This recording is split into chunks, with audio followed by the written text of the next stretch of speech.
Good afternoon, everybody.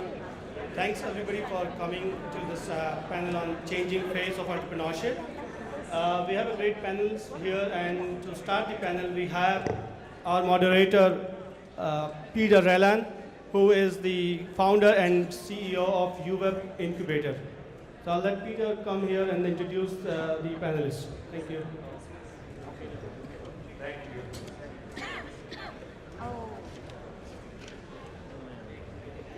Okay, can everybody hear me? Yes? Okay. There's a song playing in my mind. It's called Blinded by the Light.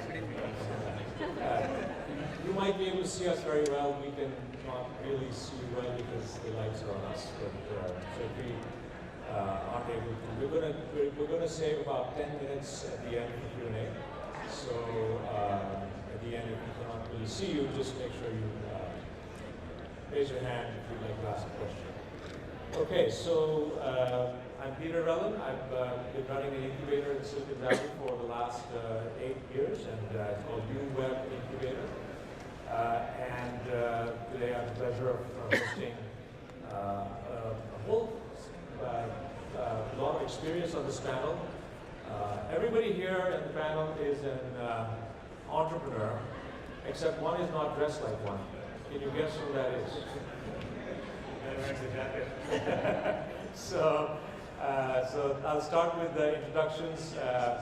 Ashim, Chandna, if you like, you can just introduce yourself, and then we can move this way. Sure. So good to be here. I'm Ashim Chandna. I'm a partner at Greylock. I've been doing venture capital for about 12 years. Primarily focused on enterprise infrastructure companies. And then before Greylock, I spent about 15 years in a variety of tech growth companies. Okay, next is Ilya Sukhar. Cool.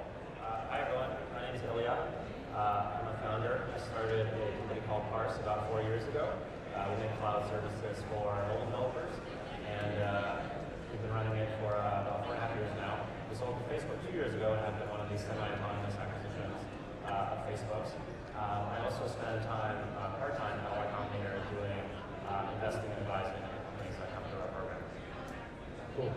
Then we have Rajan. My name is Rajan Rajan. I am the co-founder of The Fabric. The Fabric, people ask me, is The Fabric an incubator? Now, with all that respects to Peter, we are not an incubator. We don't like to call ourselves an incubator. We are a co-creation company. We actually develop concepts from scratch. We look for bright entrepreneurs, and we are focused on the infrastructure space. Any types of infrastructure, cloud infrastructure, data center virtualization, but broadly in the infrastructure space. So rather than deals, we look for really smart entrepreneurs in the unsexy world of infrastructure. And then finally we have Sunil Bhargav. So I'm Sunil Bhargav. I am a managing partner at Tandem Capital. We are a $100 million seed fund. We are a very hands-on seed fund, focusing on mainly consumer companies. Great, thank you. So let's kick it off first with, first of all, what you'll see here is that, we tried to put together for you a panel which would represent the spectrum of opportunity, financing / mentorship that entrepreneurs can hope to get. So starting with something like either my incubator or Ratan with the Fabric, it's a co-creation model where an entrepreneur can literally come with an idea and you can build something from scratch. Sunil is doing some of that as well. Believe it or not, Ashim has done that with EIRs at a VC firm. And these days everybody talks about VC firms. Series A is the new Series B, but there are still venture capital firms that are hosting EIRs. You can walk in with an idea and work there with a partner and build from scratch. And of course, Ilya, who has been an entrepreneur himself, and as you know, he's part of Y Combinator, and Y Combinator is the place where there's hundreds and thousands of entrepreneurs graduating every year and building companies. So this panel is about the changing face of entrepreneurship. It's really intended for different perspectives from everybody here on how they have seen things change the last 5 to 10 years. So let's start with Ilya. I think Ilya is a very unique spot. You were an entrepreneur. When did you start your company? About 5 years ago, 6 years ago? Coming up on 5, yeah. 5 years, okay. And now you got an exit, and now you're mentoring new entrepreneurs. So from your perspective, what was it like 5, 6 years ago when you started the company, and now you're, I assume, offering office hours to entrepreneurs or helping select them. Yeah. What are the biggest things you see that are different today? Yeah, it's funny. When we were getting started in 2010, 2011, we thought the environment was crazy and frothy and exciting, and it could only go down from there. And every year I'm like, well, I guess I was wrong last year. It has to be this year. And so generally there's a ton of activity happening. There's more applications coming to Y Combinator every batch. There's a bunch of excitement. I think that the biggest challenge for entrepreneurs that I work with at Y Combinator, there's always the startup challenges. I think the very basics are also getting more difficult. Hiring people, the war on talent is a pretty brutal one these days. Housing in the Bay Area is very hard for someone coming here for the first time, looking to get something off the ground. The garage is way too expensive. You can't even get into a garage. And so I think those things have changed. I think the fundamentals of startups and what it takes to get to product market fit, I think that's all pretty similar to what it was like in 2011. So would you say 5 years ago it was sort of like a latte, and today it's more like a cappuccino in terms of froth? That's something like that? Very elegant. You get free coffee at Facebook, right? So Yeah, you know right. exactly the difference between a latte and a cappuccino. No, perfect analogy. Okay. I would echo that in the sense that it's probably also one of the best funding environments for entrepreneurs. So let's switch to Ashin, who's probably seeing a lot of deals, and from an entrepreneur's perspective, has the bar moved up to get a Series A funding? And what else has changed from your perspective in the last few years? I would actually say, the bar has actually moved down, which is not necessarily a good thing.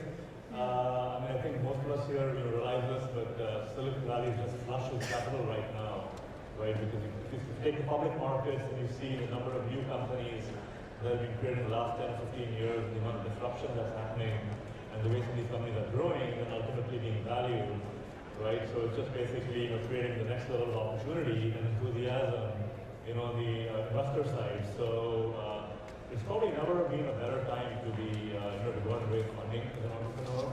And there's a lot more capital available. Financing moves very, very quickly in this environment. We're seeing the best entrepreneurs getting funded, and I've seen anywhere from a matter of hours to a few days, right, in terms of signing term sheets for significant amounts of money. So yeah, certainly from a financing perspective, private company valuations as a result are also, have moved up, significantly. And I think going back to Ilya's comment as well about, 2011, thought it was kind of, hot market then, and would have settled down.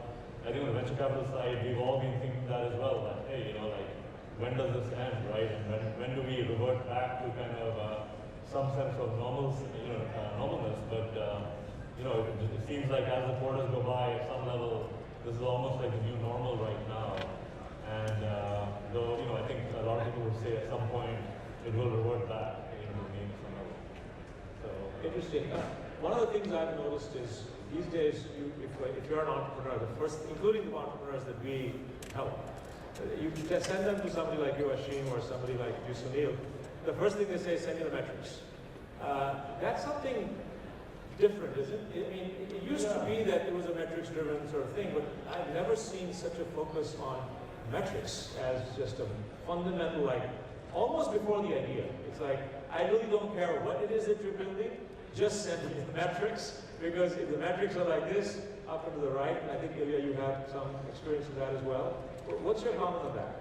yeah, I would say that, so I would say just both on the seed and angel financing side and also on the venture side, there's a range of people in the marketplace, right? But I think there are investors clearly that will, invest on the basis of the person, the team and the idea and belief in that, right? So there are sets of people that will do that, and where they'll do it pre the metric, pre the software, they'll start with a great person in the concept, and then there are other investors that come more mid-stage, later stage. I think it's fair to also say maybe on the early side, right? Those investors that do early side, I think consumer is different from enterprise, because the enterprise side is it's more common to kind of say, okay, we understand the market, there's a really talented technologist here, and let's start and build, right? And they will come at some level. But on the consumer side, I think many investors, even early on, they're looking for a sign of a breakout, they're looking for some level of engagement and how to measure that. So metrics may be more. Maybe the best metric. What about you, Sunil? Do you feel that you have people coming in, you guys do very early stage, hands-on seed investing?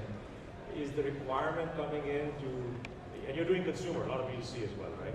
Is requirement coming in that they have metrics, or is requirement coming in that they're a great entrepreneur, or is it that you have to be a great idea? So, clearly, I think in our case, I would say 80% don't have any metrics that are meaningful. When they come into our thing, we look at sort of clearly the team, because that's the capability, the founding team, and that's very hard to change. And they're going to hire people that, the B-class team, it's very hard for them to hire A-class people. So that's something that's fixed. So you have to have good talents there.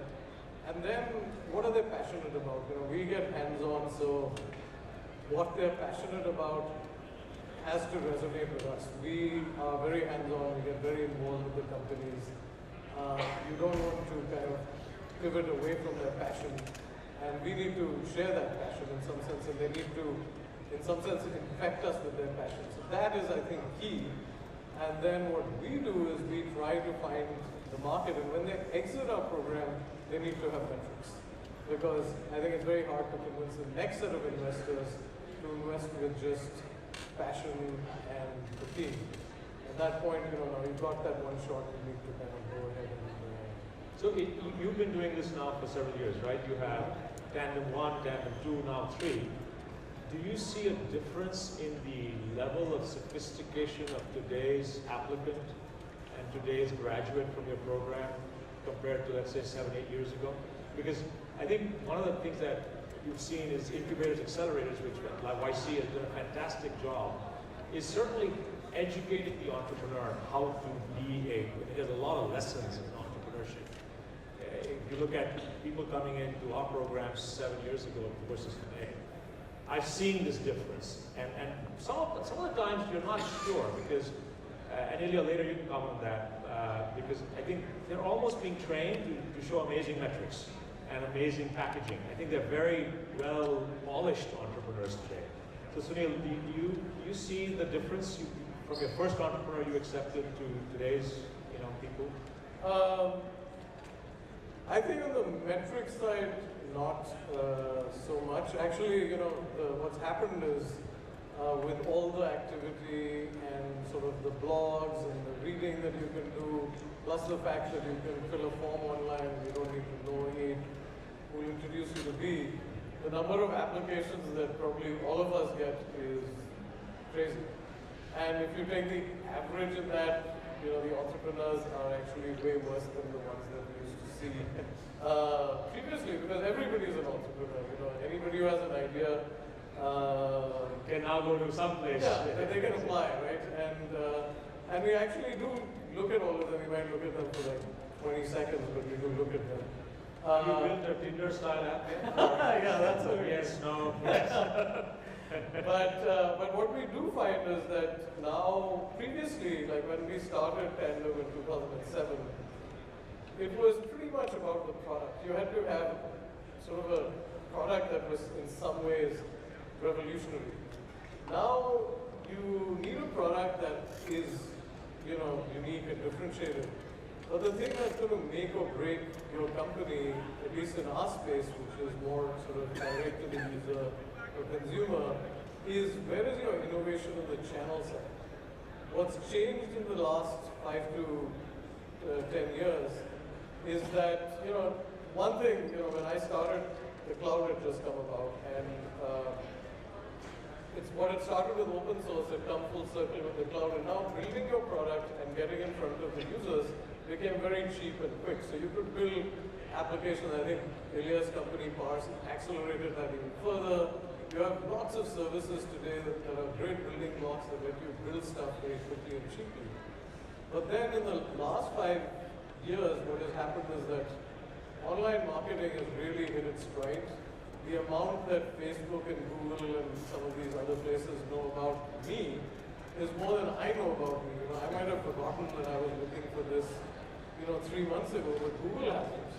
And so the ability for a young company to target an audience, and a niche audience at that, has become Dramatic, very dramatic. dramatic. So that is a huge change. And then the third thing is that the logistics, the ability for people to pay, the ability for you to deliver both digital and physical goods, has again become accessible to the small companies. So both distribution and fulfillment basically have changed. Distribution, So the entrepreneur has to absolutely build a whole business. Right. And so those are the things that have changed. So the people that come in now that sort of we engage with are folks that understand that entire equation as opposed to just understand the product. Cool.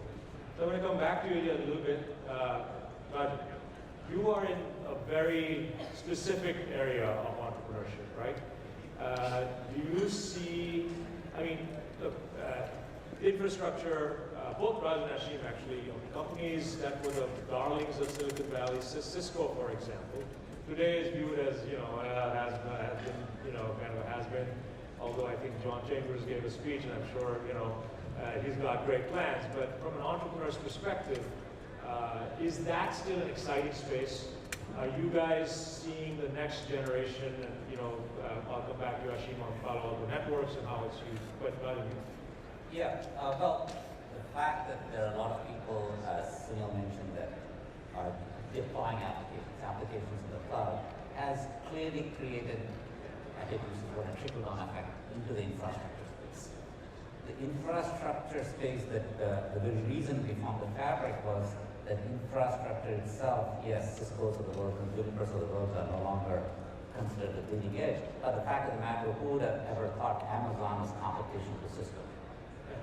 So they are in the infrastructure business, and if you talk about being sexy, look at Amazon's infrastructure today. It's amazing, and it's one of the most profitable infrastructure in operators. fact, they turned a profit probably because of, they won't say Exactly. it, Probably because of the web services. infrastructure. The Yes. margins are amazing on that infrastructure. Infrastructure definitely is undergoing a tremendous revolution, and that was the basis we thought that there was an amazing model.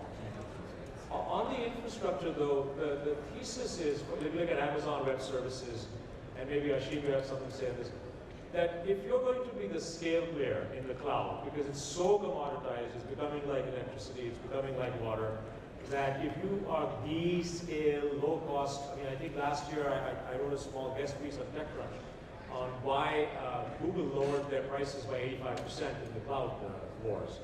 So do you feel entrepreneurs are still attracted to infrastructure? Because how are you going to possibly build that kind of scale from scratch? Well, that's part of the reason why the Fabric came into business. Okay. To be able to start an infrastructure company, while it is much lower capital than it used to be, by the way, previously, if Cisco had to start, they had to build a whole hardware rack. Today, infrastructure can be realized in software.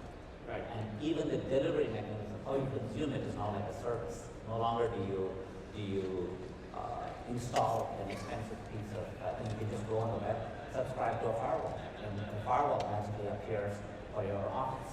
Right. And those are, even the delivery and the consumption mechanisms have changed, and it has become cheaper to build up infrastructure company. But clearly, it's a lot more capital intensive Than a typical B2C type of play. But that also is the barrier to entry. Yeah. The Fabric was created to lower the barrier, for example, so that we work with the concept from scratch. There are amazing amount of talented people who have great infrastructure ideas, and there are continuous huge exits in the infrastructure space, in the billion-dollar spaces. But like if you look at YC and Cordelia, if you're getting 120K checks, we write 120K checks. What do you guys have to write to support infrastructure? We write $2 million. $2 million. So it's still a 10x if not. It's still 10x. He's clearly the guy to meet later on, because I'm always nowhere close to that kind of stuff. Ashim, you were literally sitting in Greylock with one friend and started Palo Alto Networks. How much capital and do you agree that you can actually encourage infrastructure entrepreneurs to go ahead, because it's not that expensive? Yeah, so I'd say, also just coming back to the theme of the panel, which, changing face and what's different today versus several years ago. There's no question you can start a company today and you can be more effective and efficient and, get to product, with certain basic foundational things that you can depend on from elsewhere, right? And so, I just say at the top level, we're clearly in the, I think what some people would call kind of the mobile cloud era. Front end's going to mobile, back end's going to cloud. The back end might be outside the firewall, might be behind the firewall, but with cloud-like attributes.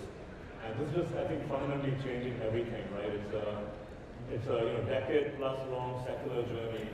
And if you take kind of the worldwide IT market, right, it's about $500 billion, about $500 billion. That's what software and systems together is. And that market is being reshaped, right? It's just literally being, kind of the rug being pulled out from below it, and it's getting rebuilt, right? And so you see Amazon, just with the runaway success they have with Amazon Web Services, that's kind of the scale leader there. You see Google, Microsoft, others, playing in the game, but, chasing, Amazon. And then I think, if you look at all the premise-based infrastructure, right, there's no question it's all changing, right? So you take something like storage, right? Take secondary storage, or take backup or archival, right? If you take a 10-year view, a 15-year view, I think most people would say the end state for all of this stuff is it will move into the cloud, right? But it's not going to go there overnight. So this all creates opportunity, right? But one's got to also navigate this all very, very carefully, right? Because you take the cloud infrastructure players like Amazon. I mean, they've got unlimited ambition at some level, so they're clearly marching up the stack on their own. You don't want to be on that path, right? So the question is, you've got some view of the long-term end state, and how do you navigate that, and where can you build new products? And so all of that said, I mean, there's no question, I think back to Raj's point as well, right? There is a boom in new infrastructure companies, right? And so, clearly just if you take security, and Palo Alto Networks is clearly a poster child for that. But you look at them, you look at Fortinet, you look at FireEye, there's a whole set of others. Cybersecurity stocks are on fire. Those businesses, are really, really strong right now. Linked to other factors as well. In networking, you haven't seen that much new innovation. I mean, I'd say Arista is really the standout company there in terms of new companies being created. Before that, maybe Aruba Networks. In storage, there continues to be a lot of activity. Storage is definitely overfunded as a category, but there are some exceptional new companies being built. Greylock's invested in Pure Storage there. We're also invested in Rubrik, more recently. On the management software side, another kind of infrastructure category. Again, a lot of new things happening there as well. Those of you that track that area may have seen New Relic go public, recently. I'm involved in a company called AppDynamics. The founder was here earlier today. That company is just on a tear. Late stage private company. So. Big data is another category, kind of moving up the stack. Yeah, Infrastructure. So there's just a ton of opportunity. 2 million to get going, as you said, I remember earlier you couldn't even think about a B2B enterprise or infrastructure without a $5 million series A. You just could not even conceive of that. So you certainly brought down that. Ilya, what about in the B2C space, which is where probably most of the YC applications come in, right? That's one topic. And then I think a common theme I want to just see if it's resonating. Virtually everybody's saying, I mean, Sunil said that many of the applicants are worse. Ashim said the bar has gone down. In other words, if the top of the funnel, if applicants are at the top of the funnel of income, is so wide and so broad that every, Tom, Dick, and Harry, or maybe in this crowd, every Ashok, Ram, and Chandra can, think that they can start a company. So have you seen that effect at YC? We haven't. I mean, we've seen a vast increase in the number of applications, certainly. I think part of what makes YC special is that a lot of the process of getting through the application is driven by software. And so in the end, I think the people that actually come in and interview and talk to the partners, the quality of those people has gone, has skyrocketed. So done tremendously well. And it's actually quite diverse. It's not really just a B2C place by any means. There's energy, there's biotech, there's enterprise stuff. You can certainly do quite a bit on 120K and then raise at the end of a demo day 3 months later. And another trend that we've seen is that we're seeing more mature companies go through YC.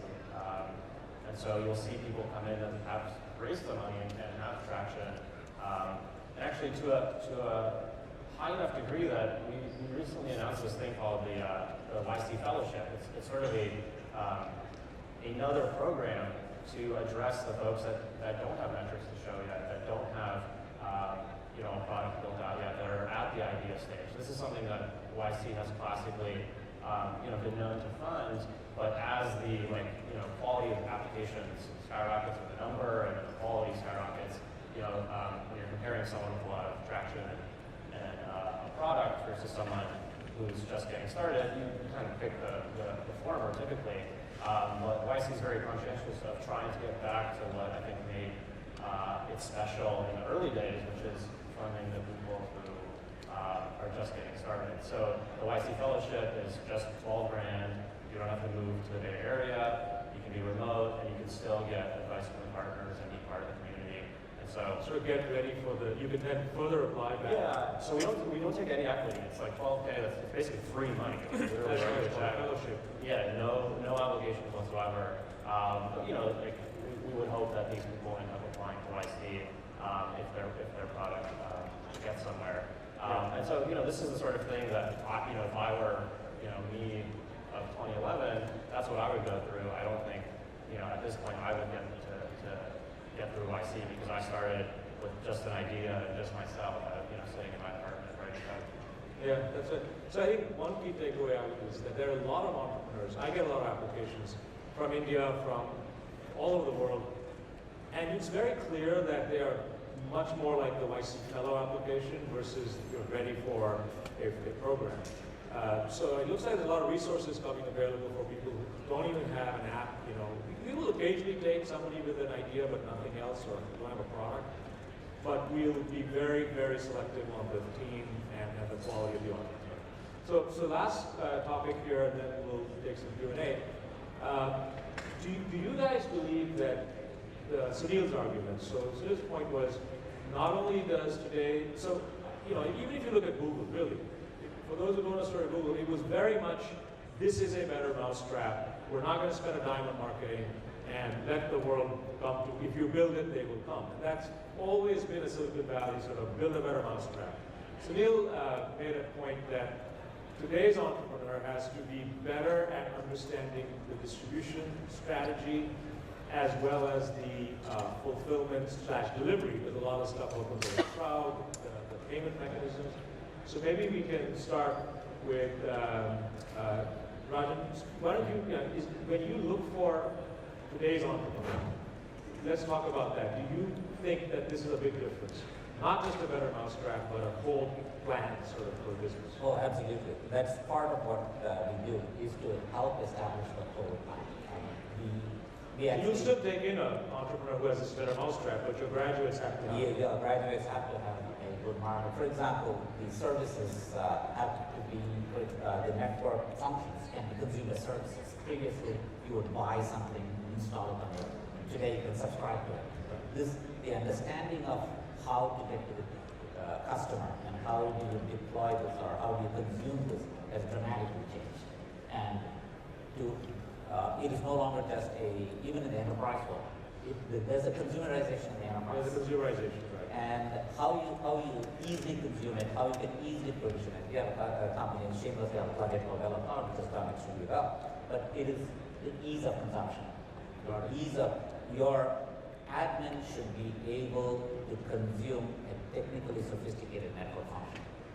How about you, Ashim? Do you feel like when you hear a business plan, if it has a great, amazing mousetrap, but no thought given to distribution or fulfillment, you guys say, come back later when you thought this through, or do you say, I'm just going to bet on this because they'll figure it out?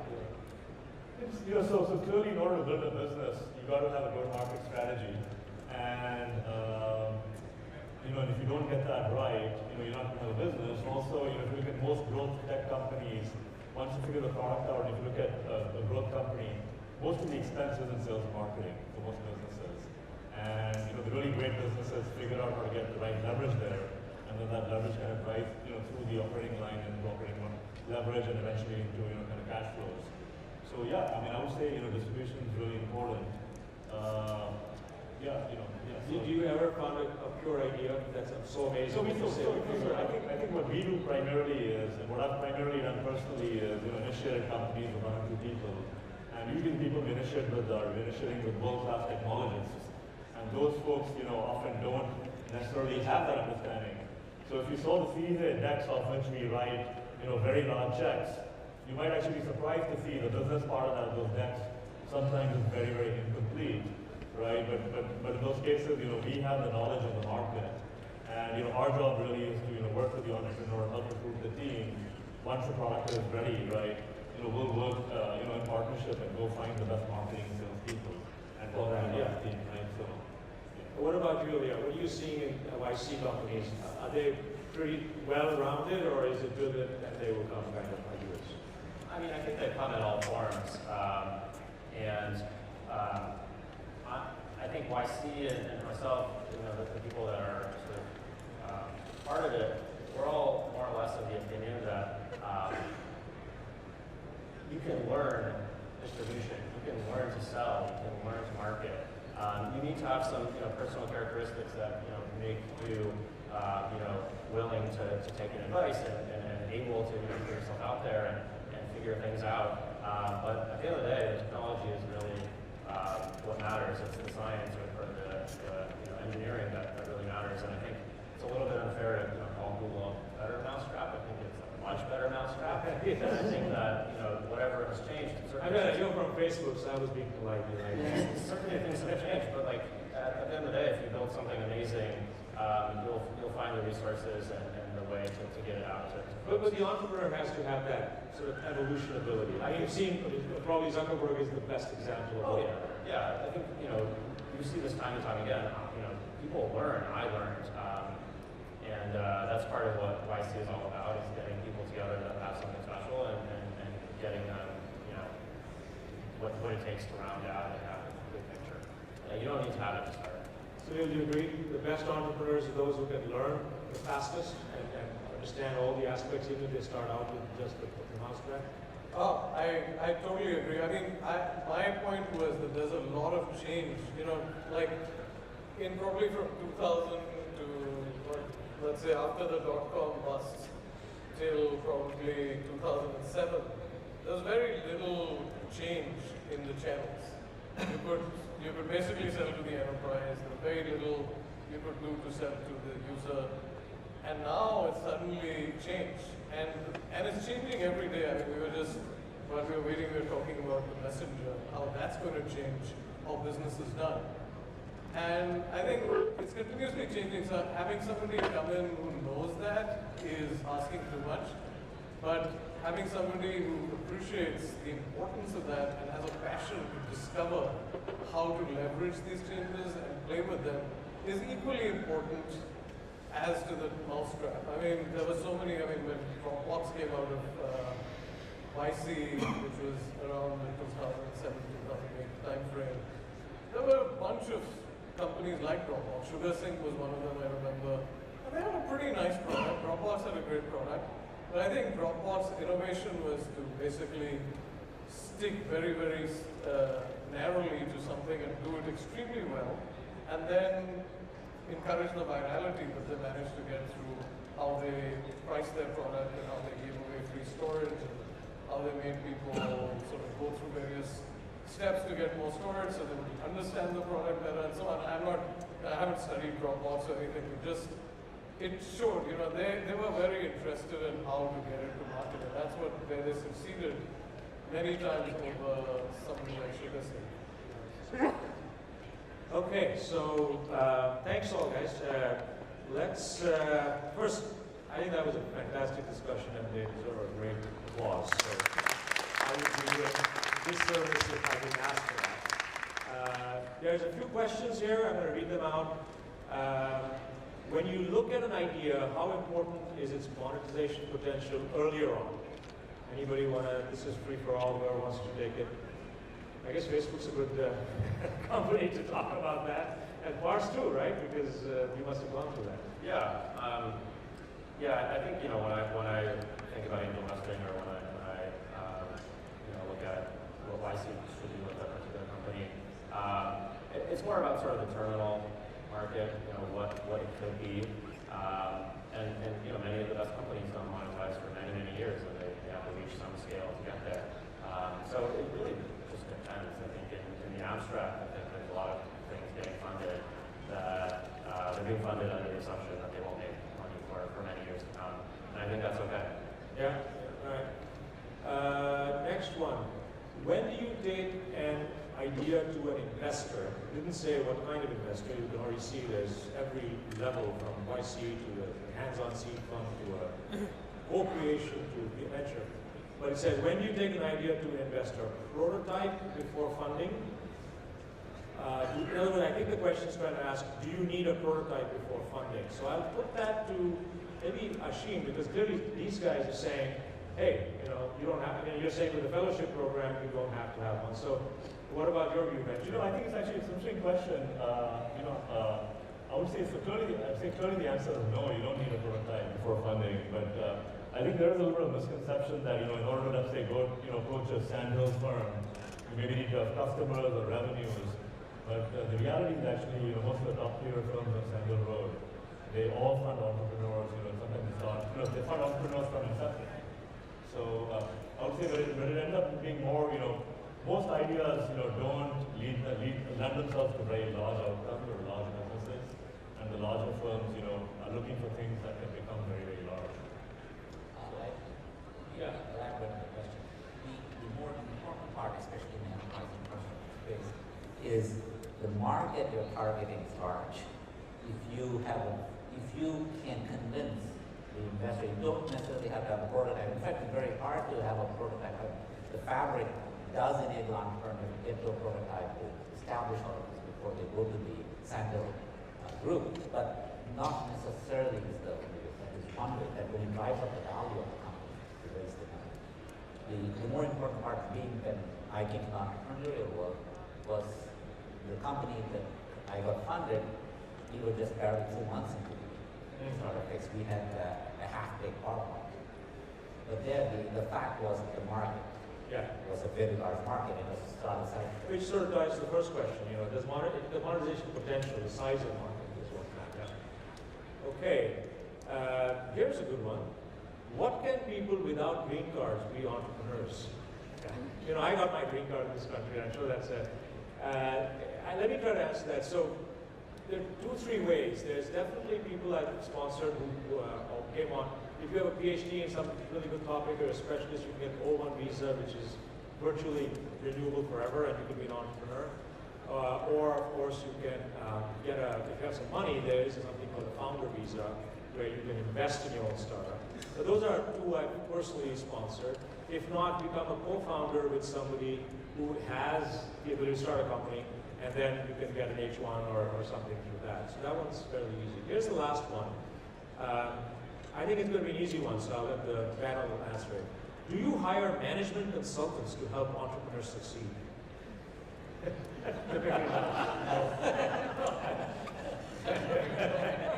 So I think you have the answer. I hope I'm not offending anybody from the management consulting business, but it's typically two ends of the spectrum. Management consultants are great for the very big, large corporates. Entrepreneurs are, almost the opposite. Very difficult to consult with. Usually a little eccentric. Usually difficult to say, this is my management consulting advice. My experience is that you do better if you're a co-creationist, a co-entrepreneur, somebody who's hands-on, who will sit down and you can code with them. That's the likely people who we would bring into our firms. All right, so thanks very much. It looks like we've definitely taken some big coffee breaks. Speaking of which, I think one big meta point is a lot of cappuccino out there. Try to find latte. More milk, less froth. Okay, thank you very much.